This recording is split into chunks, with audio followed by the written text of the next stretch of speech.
Hey there, this is Kent Sanders here to summarize my mini unit on conflict and relationships in Greek mythology. So, the purpose of this mini unit was to enhance or improve critical thinking through higher order questioning that has been pointed out in our textbook, Thinking Like a Lawyer, that I'm really enjoying, and then also Todd Stanley's book on higher order or promoting rigor through higher order questioning.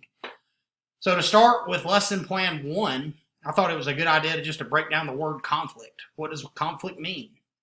So I have a Freire model for them to start with, and then we move to a survey where they get to answer some questions, and I've allowed some time for students to reflect and express, put things in their own words.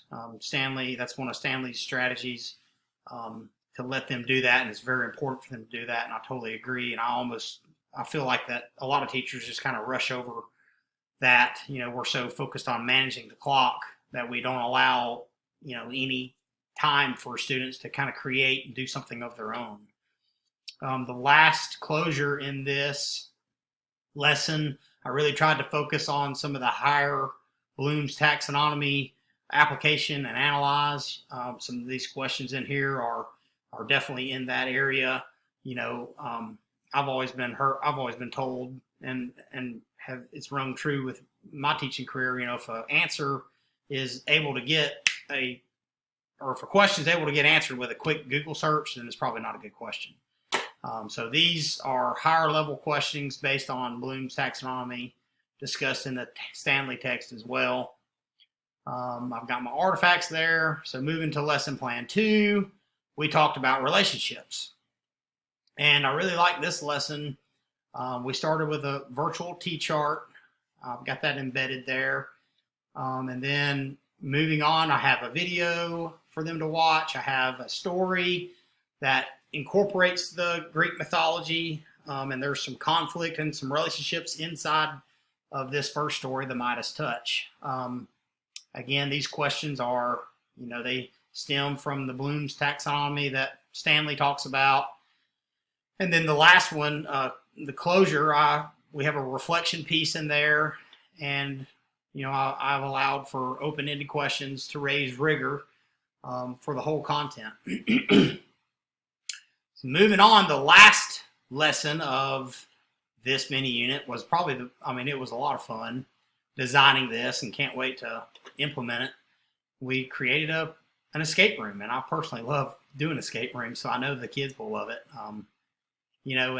Just a sidebar, I know I don't have a ton of time, but if you enjoy doing something, the kids are automatically going to pick up on it, and they're going to enjoy doing it. They're just so impressionable at that age. I think that they can really tell when a teacher is passionate about what they're teaching versus when they're not. So I always really like to try to find things that I'm fired up about and excited to do, and because that, energy, and they can just tell, they can pick up on it. So anyways, this is escape room. I have all the pieces in there, the narrative, the puzzles.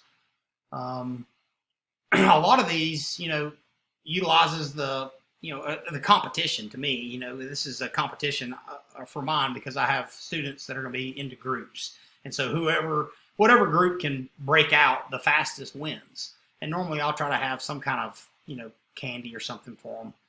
But there are several of the strategies pointed out. I really like the scaffolding strategy that Stanley talks about on page 63 in his book. Right off the bat, like in the first puzzle, the students will have to use clues, and I have paper that if you stack them on top of each other and hold it up to the light, you can see the whole message. And the clue I thought was pretty good. It says, "This Greek figure is awful bright. Use the rays of his light to decipher the clue."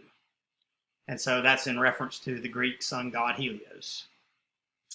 So that's the tie-in to Greek mythology. Moving on, the closure of this one, again, a reflection piece. I thought it was a good idea for students to reflect and generate their own answers, or even come up with questions that they still have or they're still wondering about. That's another piece that I feel like that teachers just kind of totally skip over is that time for let kids to wonder. We'll let them to generate their own questions that they want to know about. So yeah, this is the summarization of my mini unit. I'm right on time. Hope you enjoyed it. Bye.